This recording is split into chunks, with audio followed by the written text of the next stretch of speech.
शुभ श्रावणी या मालिकेचा आजचा म्हणजेच भाग दुसरा आपण पाहत आहोत। आता श्रावणी कॉलेजला निघालेली असते। आज तिचा पेपर असतो। खरं तर तिने आता इथे फिजिक्सचा अभ्यास केलेला असतो आणि पेपर असतो केमिस्ट्रीचा। आता तिला तिच्या बाबांचा आशीर्वाद घ्यायचा असतो आणि हे सगळं शुभूला स्वप्न पडलेलं असतं।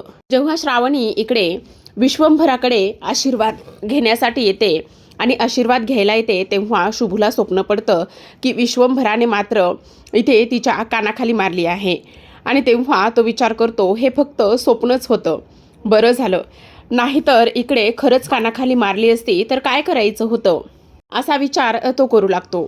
तेव्हाच आपण पाहतो की इकडे आता जे टोपण पडलेलं असतं ते टोपण उचलण्यासाठी इकडे श्रावणी खाली वागते। तेवढ्यात शुभ येतो आणि ते टोपण उचलून इकडे श्रावणीच्या हातामध्ये देत असतो। तेव्हा ती त्याच्यावर रागानेच पाहते आणि चिडून बोलते। तर आता हे सगळं काही झाल्यानंतर शुभू विश्वंभरला म्हणत असतो, साहेब मी मॅडमला कॉलेजला सोडून येतो। तेव्हा विश्वंभर म्हणत असता, ठीक आहे जा, असं म्हणून विश्वंभर तिथून जा म्हटल्यानंतर शुभू आणि श्रावणी हे दोघेही जण निघून जातात। आता ते दोघेही जण निघून गेल्यानंतर इकडे शुभू विश्वंभराचा निरोप घेऊन निघून जातो, तर विश्वंभर मीडियावाल्यांपासून बाजूला निघून जातो। तेवढ्यातच नंदा आलेली असते आणि ती म्हणत असते, अरे विश्वंभर हे तू काय करतोयस? अरे तू वेडा आहेस का? वयात आलेली पोरगी आणि तू एका ड्रायव्हरसोबत पाठवतोयस, तो सुद्धा वयात आलेलाच आहे। तेव्हा विश्वंभर म्हणत असतात, हे बघ अक्का, तुला एक गोष्ट सांगू का? काही जरी झालं ना तरी सुद्धा माझा त्या मुलावर पूर्ण विश्वास आहे।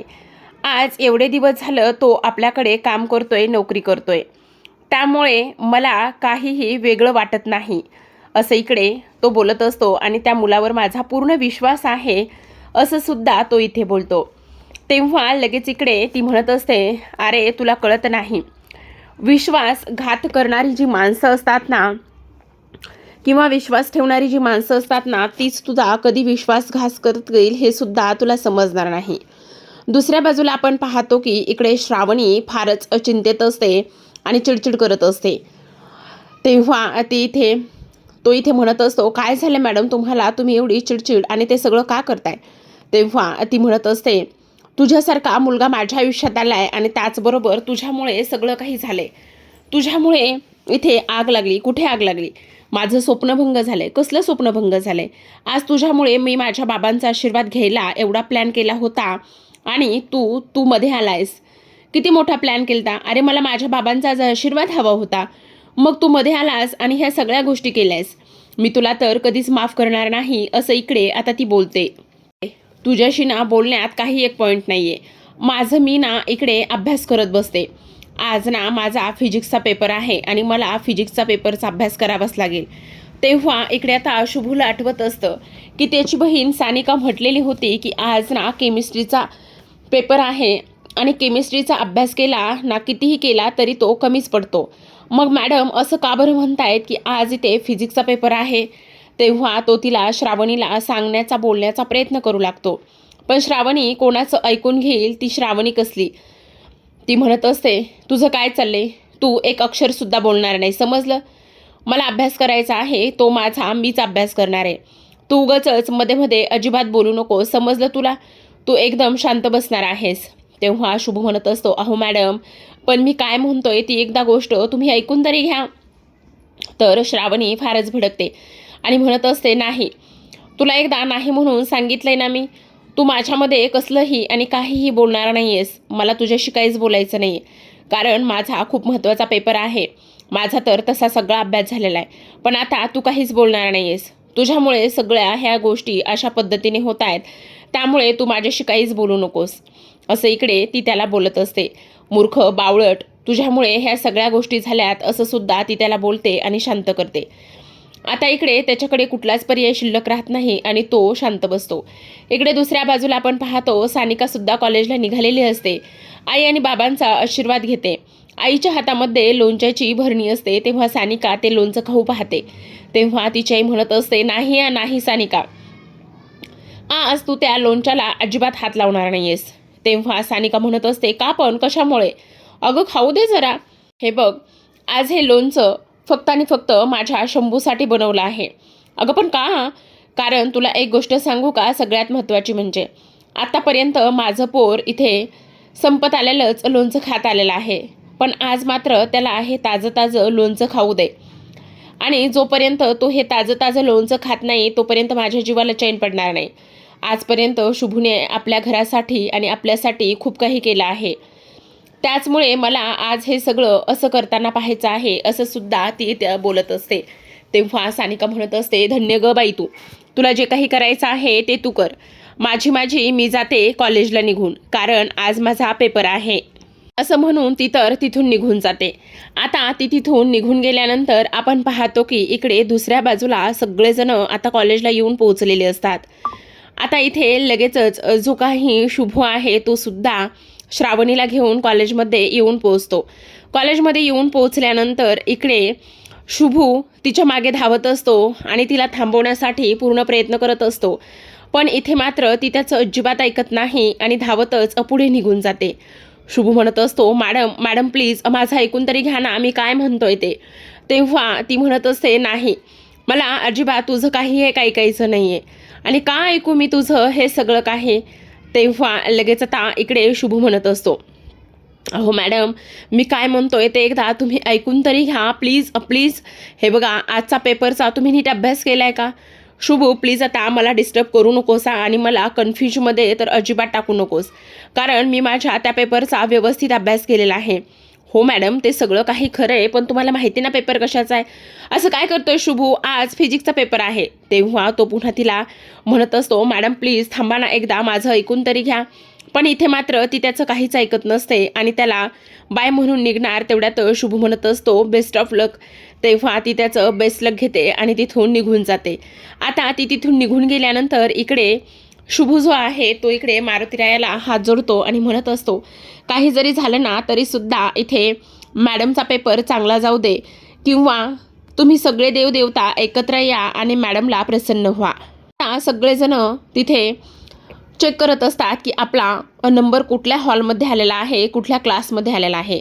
सानिका भेटते तेवढ्यातच काही मुलं मुद्दामच इकडे श्रावणीला त्रास देतात आणि म्हणत असतात बेडरूममध्ये आलेला आहे. तेव्हा इकडे श्रावणी म्हणत असते, काय गं हे मला सगळं काही बोललेत का? ह्यांची मला बोलण्याची एवढी हिंमत कशी झाली? तेव्हा ती म्हणत असते, जाऊ दे गं, असू दे, उगाचच त्यांच्या नादाला कशाला लागतेस, ती मुलं तशीच आहेत. श्रावणी नको नादाला लागूस, चल आपण आपल्या क्लासमध्ये जाऊयात.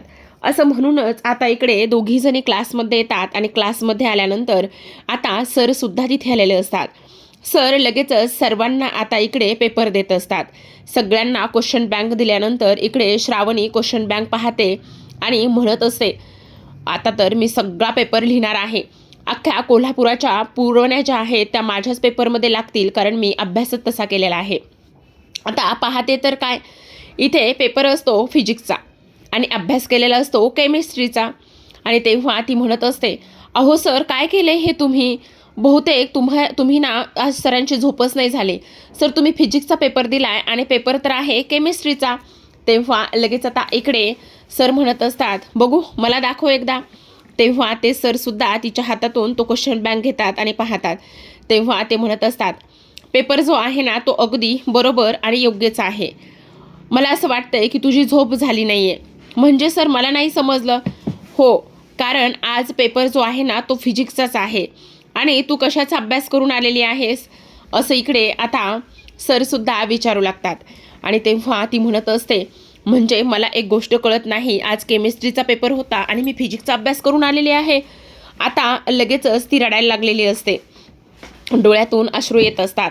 सर तर तिला चांगलंच झापतात आणि म्हणत असतात, हे सगळं काय आहे, कशा पद्धतीने इकडे तू अभ्यास करत आहेस आणि कशा पद्धतीने नाही हे कळतंय का? पूर्ण जो काही क्लास आहे तो क्लास आता श्रावणीवर हसत असतो, कारण अगोदरच एवढा अभ्यासाचा कंटाळा, त्याचबरोबर आज फिजिक्सचा पेपर आणि आले अभ्यास करून केमिस्ट्रीचा, त्यामुळे सगळा हा श्रावणीचा गोंधळ उडालेला असतो. आता सगळा श्रावणीचा गोंधळ उडाल्यानंतर तिला मात्र फारच टेन्शन आलेलं असतं.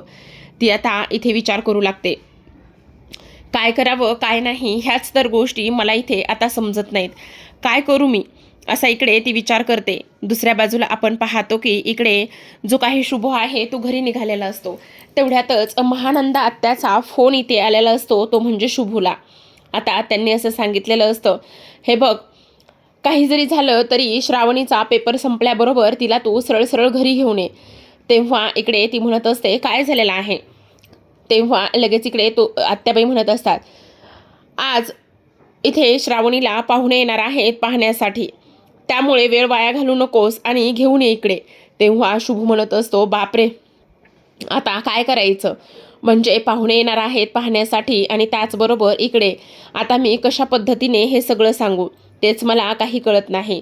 तर आता इकडे आपण दुसऱ्या बाजूला पाहतो की अलकनंदा फारच जास्त खुश असते, कारण तिला असं वाटत असतं की काही जरी झालं ना तरीसुद्धा इकडे आता मी जी काही श्रावणी आहे तिला नापास केल्याशिवाय शांत बसणार नाही, असं सुद्धा इकडे आता ती बोलत असते.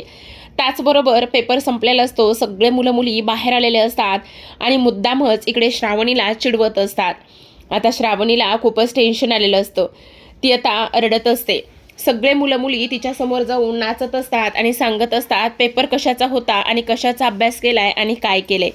बाप रे बाप, काय बोलायचं, खरंच डोकं काय घरी ठेवून येतात का काय, असं म्हणूनच तिच्यासमोर नाचत असतात, गाणे म्हणत असतात. हे सगळं काही होत असताना कॉलेजमध्ये धिंगाणा मस्ती ह्या सगळ्या गोष्टी इथे आता सुरू होतात. श्रावणी खूपच जास्त टेन्शनमध्ये आलेली असते आणि वैतागलेली सुद्धा असते. तेव्हा आपण पाहतो की इकडे आता सानिका तिला शोधत असते आणि म्हणत असते, हे बघ श्रावणी, जरा थांब. पण ती एका कोपऱ्यामध्ये जाऊन बसते. आता सानिका तिला खूप ठिकाणी शोधते, पण ती तिला मात्र सापडत नाही. तेवढ्यात शुभू येतो आणि श्रावणीला म्हणत असतो, काय झालं सानिका, पेपर कसा गेलाय? तेव्हा सानिका म्हणत असते, हो पेपर तर चांगला गेलाय, माझा पेपर चांगला गेलेला आहे, पण तुला एक गोष्ट सांगू का, श्रावणीचा नाही. ती फार रडत होती आणि खूप जास्त टेन्शनमध्ये सुद्धा आहे ती. मला तर काय करावं आणि काय नाही ह्या गोष्टी समजतच नाही आहेत. तेवढ्यातच आता शुभू म्हणत असतो, मला माहिती त्या आता कुठे बसलेल्या असतील, मी जातो त्यांच्याकडे, असं म्हणून आता लगेचच तो तिच्याकडे जातो आणि तिच्याकडे गेल्यानंतर इकडे श्रावणी मात्र शुभूवर फारच ओरडत असते. ती म्हणत असते, हे सगळं तुझ्यामुळे झालेलं आहे, ह्या सगळ्या गोष्टीला फक्त आणि फक्त इथे तूच जिम्मेदार आहेस, कळलं तुला? तेव्हा तो म्हणत असतो, मॅडम काय झाले, मला का ओरडतात? अरे आज केमिस्ट्रीचा पेपर होता आणि तू मला सांगायला हवं होतं की नव्हतं? पण असं कसं शक्य आहे? मी तर अभ्यास फिजिक्सचा होता आणि फिजिक्सचाच पेपरचा अभ्यास केलाय, मग काय झाले मला कळत नाही. आता मला माझ्या बाबांचं स्वप्न पूर्ण करायचंय आणि आता असं सगळं होतंय. तेव्हा तो म्हणत असतो, मॅडम तुम्हाला आत्याने ताबडतोब घरी बोलवलेलं आहे. तेव्हा ती म्हणत असते, का, कशासाठी? खरं तर कारण आहे तसं, हे बघ, तू जर नाही सांगितलंस तर मला अजून टेन्शन येतंय. खरं तर तुम्हाला घरी ह्यासाठी बोलवलेलं आहे की इथे तुमचं लग्न ठरवण्यात आलेलं आहे किंवा तुम्हाला पाहण्यासाठी पाहुणे येणार आहेत. तेव्हा आता इकडे ती खूपच जास्त टेन्शनमध्ये येते. दुसऱ्या बाजूला आपण पाहतो की इकडे आता विश्वंभर फोनवर बोलत असतात. तेवढ्यातच आत्या येते आणि म्हणत असते, खरंच आज तू इकडे पाहुणे पाहायला येणार आहेत म्हटल्यावर सगळ्या काही गोष्टी आणि सगळं काही सोडून तू अक्षरशः घरी थांबलेला आहेस ना, त्यामुळे मला तर फारच आनंद झालेला आहे, असं सुद्धा इकडे आता ती त्याला बोलत असते. तेव्हा ते म्हणत असतात, हो, कसं आहे ना, आपल्या परिवारासाठी वेळ देणं खूप महत्त्वाचं आहे. तेव्हा इकडे दुसऱ्या बाजूला शंभू आता इकडे तिला घरी घेऊन आलेला असतो श्रावणीला आणि म्हणत असतो, मॅडम चला ना घरी, चला, घर आलेलं आहे. तेव्हा ती त्याच्यावर ओरडते आणि म्हणत असते, हे बघ शुभू, मला अजिबात लग्न करायचं नाही, काही जरी झालं तरी सुद्धा. तेव्हा इकडे लगेचच आता तो म्हणत असतो, हे बघा मॅडम, आता तुम्हाला घरामध्ये बोलवलेलं आहे आणि तुम्हाला पाहण्यासाठी पाहुणे येणार आहेत, ही गोष्ट सुद्धा तेवढीच जास्त महत्त्वाची आहे आणि त्याचमुळे आता इकडे काही जरी झालं तरी सुद्धा ताबडतोब तुम्ही चला आतमध्ये. तर इकडे आपण पाहतो की दुसऱ्या बाजूला जे काही इकडे आता शुभ आहे तो बाहेरच उभा असतो आणि ती म्हणत असते, मी काही जरी झालं तरी बाबांना स्पष्टपणे सांगणार आहे की मला आत्ताच लग्न करायचं नाही, मी ह्या सगळ्या गोष्टी सांगितल्याशिवाय शांत बसणार नाही, असं सुद्धा इकडे आता ती बोलत असते. आता समोरच विश्वंभर असतात आणि विश्वंभरशी बोलण्याचा ती प्रयत्न करत असते. आता विश्वंभरशी बोलण्याचा प्रयत्न करत असताना आपण पाहतो की इकडे लगेचच आता जी काही महानंदा आत्या आहे ती थांबवते आणि म्हणत असते, 1 मिनिट श्रावणी, जा पटकन खोलीमध्ये जाऊन तयार हो. असं म्हणून ती तिला खोलीमध्ये पाठवते. आणि पेपर कसा गेला तेव्हा ती म्हणत असते, ठीक गेला, छान गेला. नाही ग, काय आहे ना, जास्त अभ्यास केला होतास म्हणून. खरं तर इथे परीक्षेचं वेळापत्रक आणि त्याचबरोबर त्या सगळ्या गोष्टी बदलण्याचं काम इथे दुसरं तिसरं कोणी नाही तर ह्या महानंदा आत्याने केलेलं आहे. हेच इथे दाखवण्यात आलेलं आहे. आता इकडे ती तिला म्हणत असते, काय कर, जा पटकन, ताबडतोब खोलीमध्ये जा आणि पटकन चेंज करून घे, पाहुणे कोणत्याही क्षणी येतीलच. असं म्हणून आता श्रावणीला इकडे आतमध्ये पाठवण्यात येतं.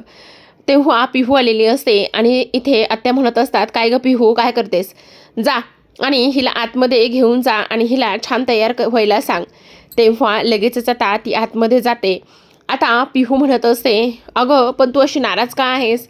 तेव्हा श्रावणी तिला म्हणते, त्याचं काय आहे ना पिहू, मला ना इकडे लग्न करायचंच नाही आहे, पण ही मोठी माणसं ना अशी का करतात तेच मला काही कळत नाही. आता इकडे श्रावणी खोलीमध्ये असते, रडायला लागलेली असते आणि म्हणत असते, आतापर्यंत मला माझ्या आईचं प्रेम मिळालं नाही, बाप असून सुद्धा कधी मायेचा हात डोक्यावर ठेवला नाही. मग आता काय करायचं असा विचार ती करते आणि समोर विश्वंभरचा फोटो असतो, त्या विश्वंभरच्या फोटोसमोर जाते आणि रडायला लागते. ती म्हणत असते, बाबा का असं करताय तुम्ही, का तुम्हाला माझ्या स्वप्नांचा विचार आणि का तुम्हाला माझी स्वप्न महत्त्वाची वाटत नाही आहेत बाबा, प्लीज असं करू नका ना. हे बघा, मला आत्ताच लग्न नाही करायचं आहे, मला तुम्हाला सोडून नाही जायचं आहे, मला इथे तुमच्याजवळच कायम राहायचं आहे बाबा, प्लीज तुम्ही माझं एकदा ऐकून तरी घ्या ना बाबा. असं सुद्धा आता इकडे ती फोटोसमोर उभी राहून बोलत असते आणि रडत असते.